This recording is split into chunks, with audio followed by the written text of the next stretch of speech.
आप सबों को मेरा जय मसीह का। और मुझे बड़ा अच्छा लग रहा है कि मैं फिर से आपके सामने अपने चैनल पे हाजिर हो सकती हूँ। और मैं चाहती हूँ कि आप आज का मैसेज जो है बहुत ही खास है, जो कि मुझे परमेश्वर ने आदेश दिया कि मैं इसके बारे में बोलूं। और यहाँ पे हम देख रहे हैं कि आज जो मैंने चुना है वो है ट्रिप टू द क्रॉस, क्रूस का सफर।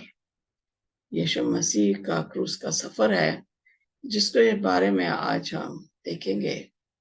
और मैं चाहती हूँ कि हम लोग सोचें कि मसीह ने हमारे लिए अपना लहू हमारे पापों की खातिर बहाया। तो आइए प्रार्थना में जाएंगे। ए हमारे स्वर्गमान परमेश्वर, हम फिर से तेरे पास आते हैं। तो मुझे पवित्र आत्मा से भर दे ताकि मैं यह वचन को लोगों तक पहुंचा सकूं। मेरी आवाज जो है उसको और बुलंद कर ताकि लोग इस संदेश को सुने और तुझे देखें इस मैसेज में कि तू कितना महान परमेश्वर, कि तूने अपना पवित्र और बेटा जो कि हमारे पापों के लिए आया, हमारे लिए पापी बना और अपनी जान हमारे लिए दी और हमारे लिए एक उद्धार का मार्ग खोला। तेरा धन्यवाद हो परमेश्वर, तू मुझे अपने सेविकाई के लिए इस्तेमाल करता है और मैं अपने आप को पूरी तरीके से तुझे समर्पित करती हूँ। मेरी ये प्रार्थना को सुनो, ग्रहण कर, आमीन। जैसे कि मैंने बोला कि मसीह के बारे में जो है हमने आज देखेंगे और किस तरीके से मसीह को जो है लोगों ने कितना प्रताड़ित किया। यहाँ पे जो है हम देख रहे हैं कि यीशु मसीह जो है महान परमेश्वर का पुत्र, और उसने जो है अपनी जान हमारे लिए दी। लिखा है ट्रिप टू द क्रॉस, सफर क्रूस तक। और ये मैंने यूहन्ना 19 उसका 16वें अध्याय से 16वें पद से 34वें पद तक दिया हुआ है। हम जब मसीह को इस पिक्चर में देखते हैं अजीजों, यीशु मसीह जो था उसने इससे कहीं ज्यादा गुना कहीं जाना। ये पिक्चर तो हमारे जहन में आ जाती है, लेकिन वो पिक्चर जो असलियत में पिक्चर है वो उससे कई ज्यादा गुना बड़ी है। हम उसके बारे में सोच भी नहीं सकते जैसे मसीह को उन लोगों ने किया। वो मसीह जो उनके बीच में घूमता था तब वो उसको नहीं पकड़ पाए, लेकिन वो मसीह जब प्रार्थना में था, रात का समय था, उन्होंने दिन में उसे नहीं पकड़ा, उन्होंने उसे रात में पकड़ा है।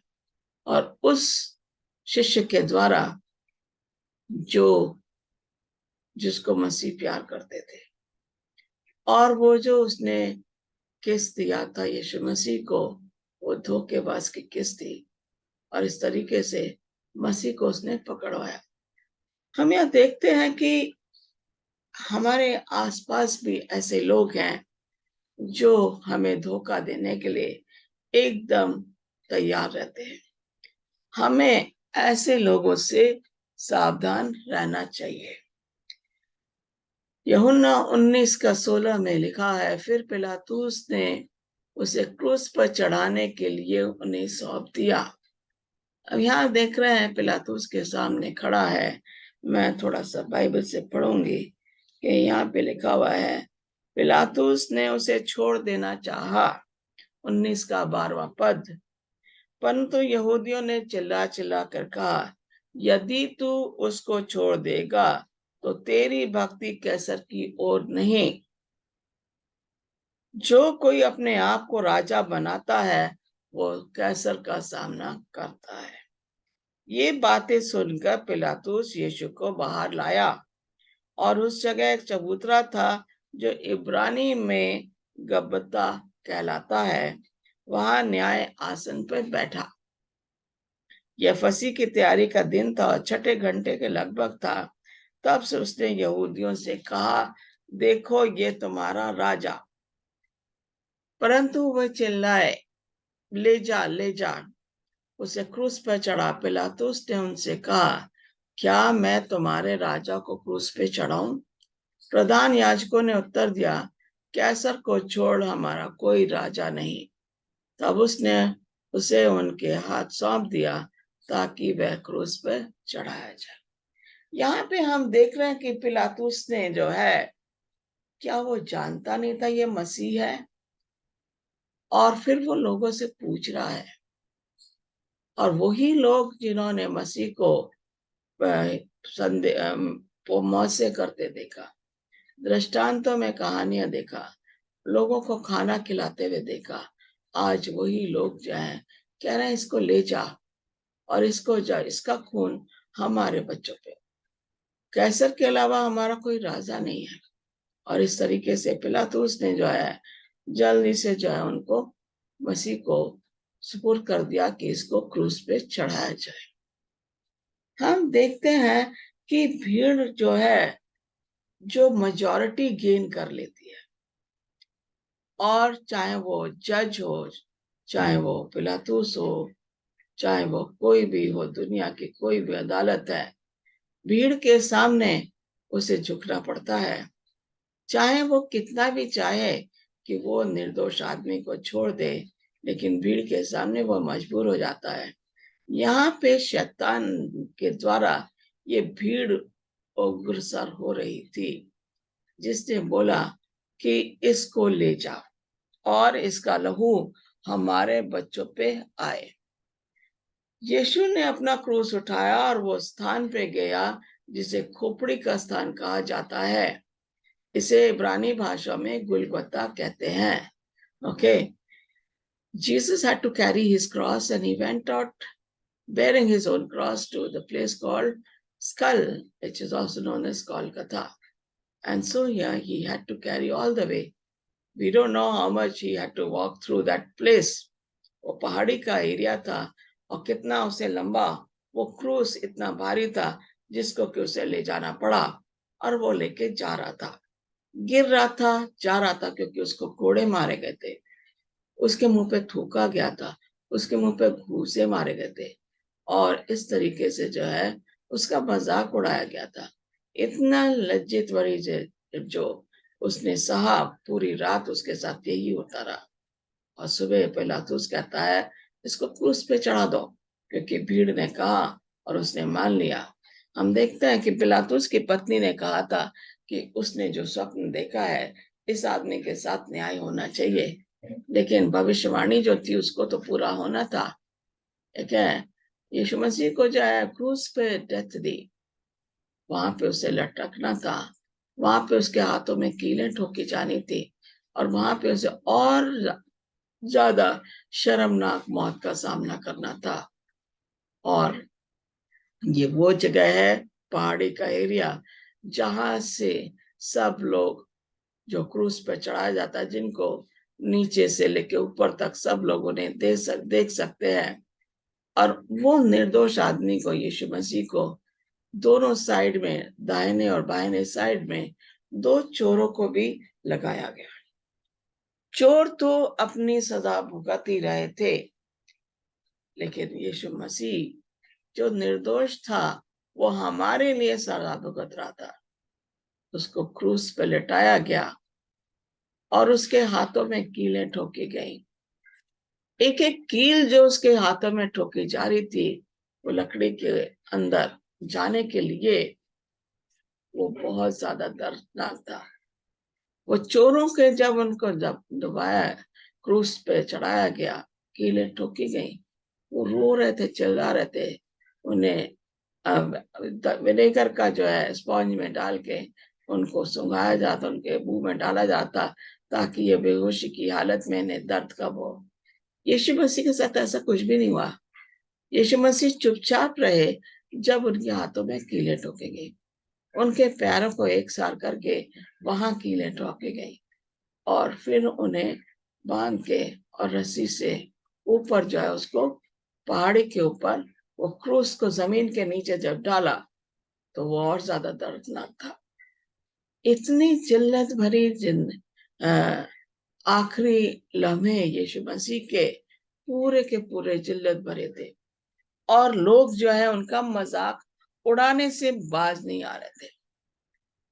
पिलातुस ने दोष पत्र पे लगा दिया, इसमें लिखा था यीशु नासरी, यहूदियों का राजा। बहुत से यहूदियों ने उस दोष पत्र को पढ़ा क्योंकि जहां यीशु को क्रूस पे चढ़ाया गया था वह स्थान नगर के पास ही था। वह ऐलान इब्रानी, यूनानी और लतीनी में लिखा था। तब प्रमुख यहूदी नेता पिलातुस से कहने लगे, यहूदियों का राजा मत कहो, बल्कि कहो उसने कहा था कि मैं यहूदियों का राजा हूं। पिलातुस ने उत्तर दिया, मैंने जो लिख दिया सो लिख दिया। यहाँ पे जो है 3 भाषाओं में, इब्रानी, यूनानी और लातीनी। लातीनी जो थी कॉमन भाषा थी जहाँ पे कि लोग, कॉमन लोग भी बोल लेते थे। उन 3 भाषाओं में लिखा गया यहूदियों का राजा।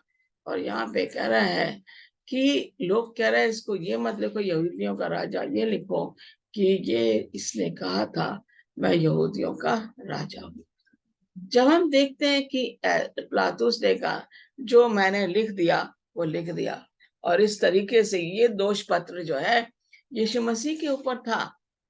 मैं नहीं सोचती कि वो चोरों के ऊपर भी ये दोष पत्र होगा, लेकिन यीशु मसीह के क्रूस के ऊपर दोष पत्र लगा रखा था यहूदियों का राजा। यही यीशु मसीह का दोष था। लोगों ने ये इल्जाम लगाया कि यीशु कहता था मैं परमेश्वर का पुत्र हूँ और मैं यहूदियों का राजा हूँ। ये दोष पत्र जो है, दोष जो है यीशु मसीह पे लगा के उन्हें क्रूस पे चढ़ाया गया। जब उन्होंने उसे चढ़ा दिया उन्होंने उसके कपड़े भी नहीं छोड़े। ओके, 35वीं आयत में देखे तो यहाँ पे लिखा हुआ है, जिसने देखा उसने गवाही दी और उसकी गवाही सच्ची है।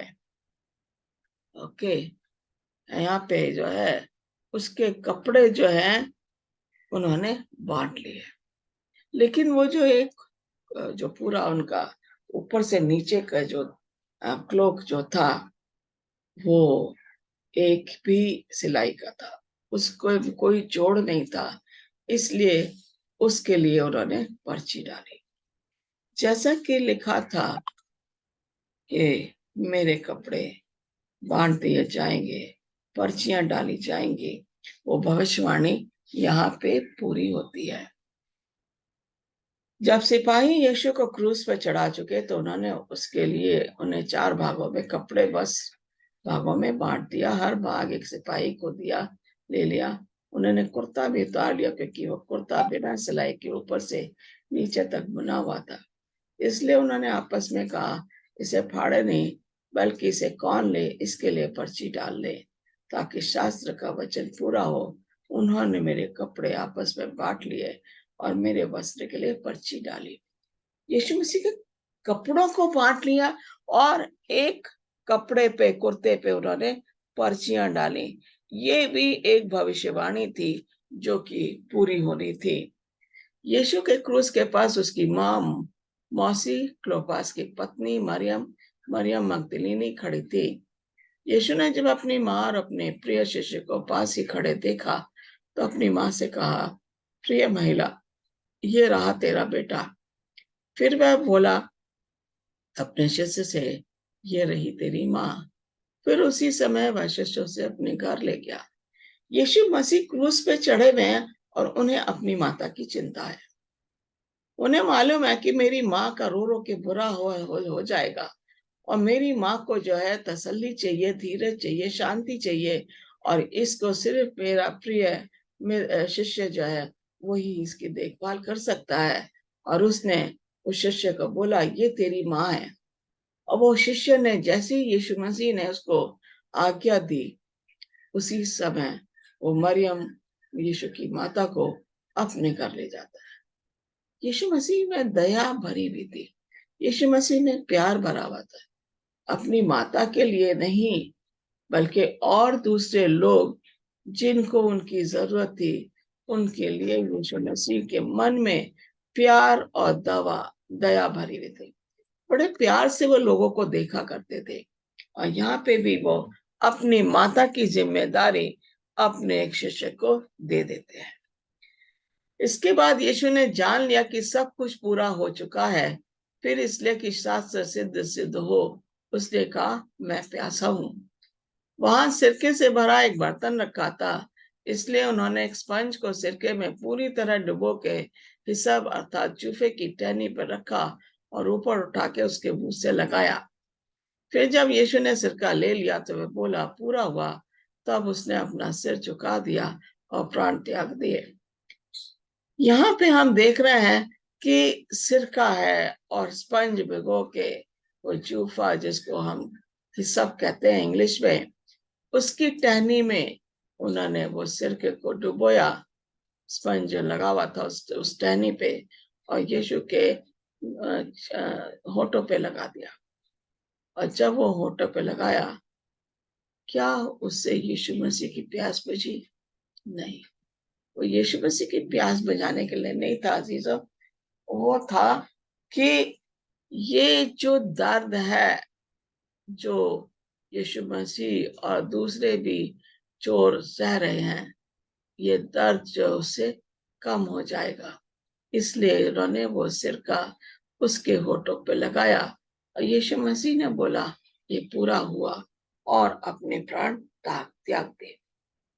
पूरा होने का मतलब है कि यीशु मसीह ने बताया कि यहाँ पे कुर्बानी जो है, जो लोग करते थे मंदिर में जाके, हैकल में जाके, वो कुर्बानी वहां से खत्म हो गई। क्योंकि जो मेमना को वो मंदिर में ले जाके कुर्बानी करते थे, वो मेमना यीशु मसीह था। और यीशु मसीह वो मेमना बन के उसने वो कुर्बानी क्रूस पे, दर्दनाक जिल्लत भरी कुर्बानी जो है क्रूस पे दी हमारे और आपके पापों के लिए, ताकि हमें उद्धार मिल सके। इसलिए वो क्रूस पे आया और उसने कहा, पूरा हुआ।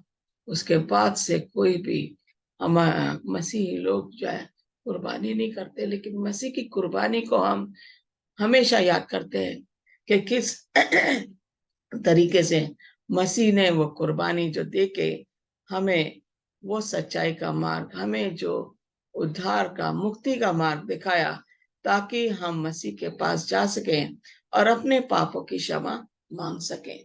यही जो है मसीह का मकसद था क्रूस पे जाने का।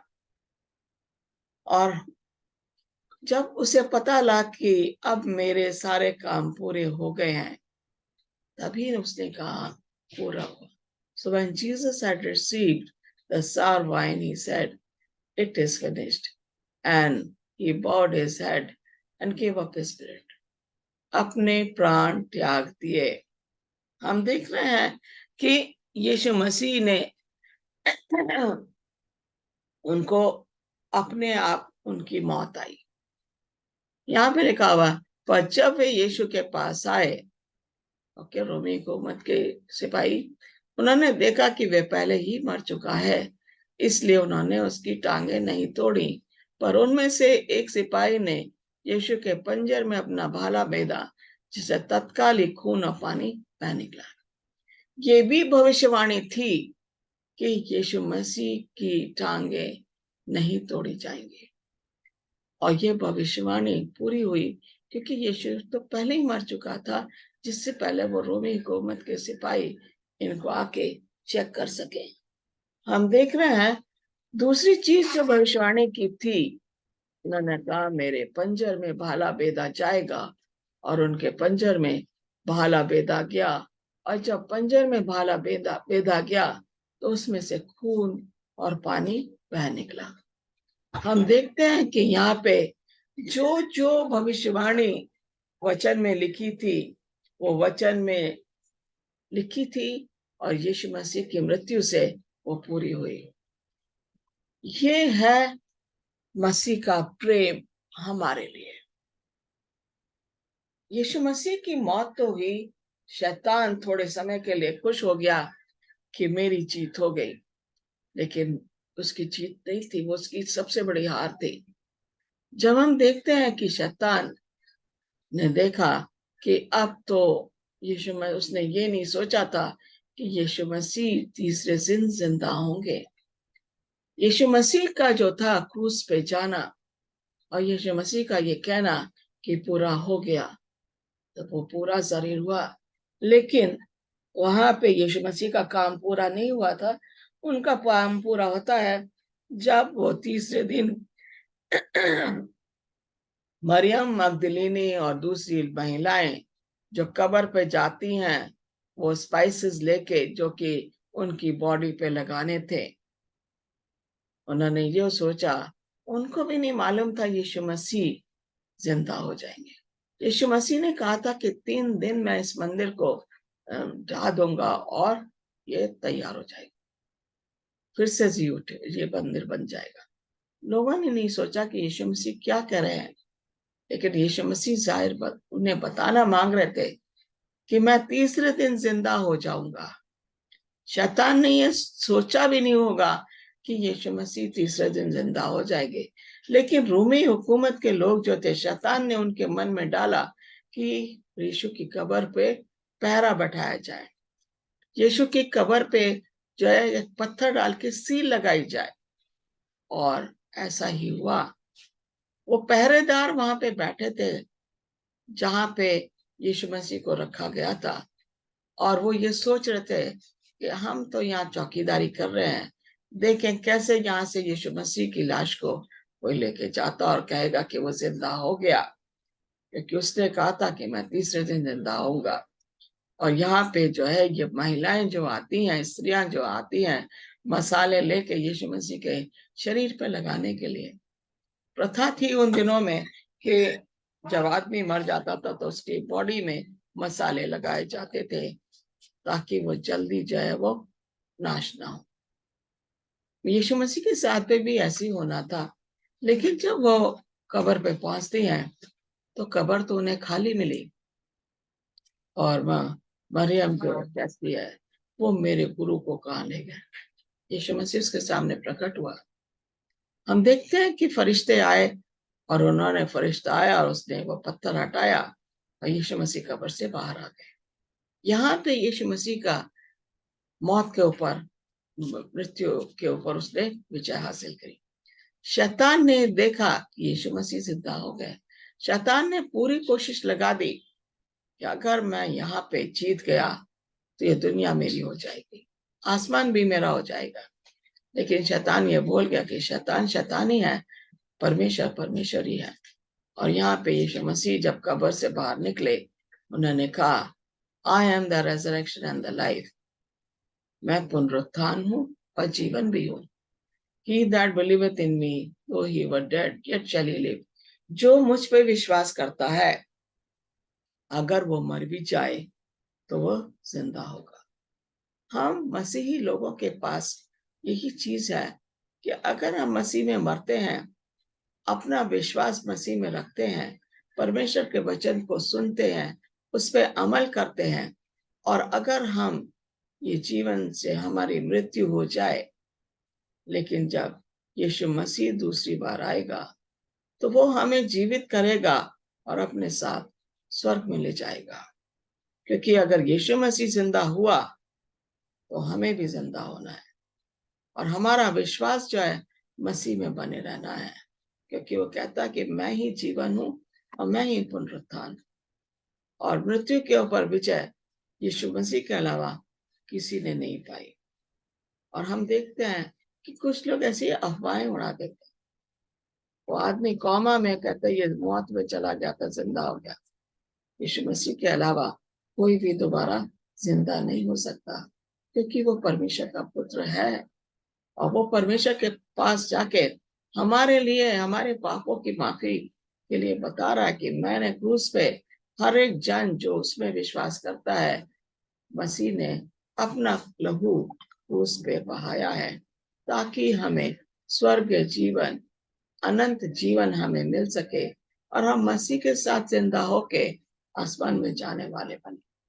और यही हम चाहते हैं कि वो पुनरुत्थान और जीवन जो यीशु मसीह है, हम अपना विश्वास उस पे कायम रखें, तभी हमारी मसीह में जीत है। शैतान अभी भी बहुत जोरों से काम कर रहा है, वो हमें बरगलाने की कोशिश कर रहा है। हम किधर की ओर जा रहे हैं? यही हमारा वचन है, यही परमेश्वर का वचन है, यही आपकी मेरी सेविकाई होगी अगर हम लोगों को बताएं कि परमेश्वर जल्दी आ रहा, अपने बेटे को भेज रहा है ताकि हमें अनंत जीवन मिले। यही हम चाहते हैं। परमेश्वर आपको आशीष दे। और फिर मैं अगला मैसेज लेके फिर आपके सामने हाजिर होंगी।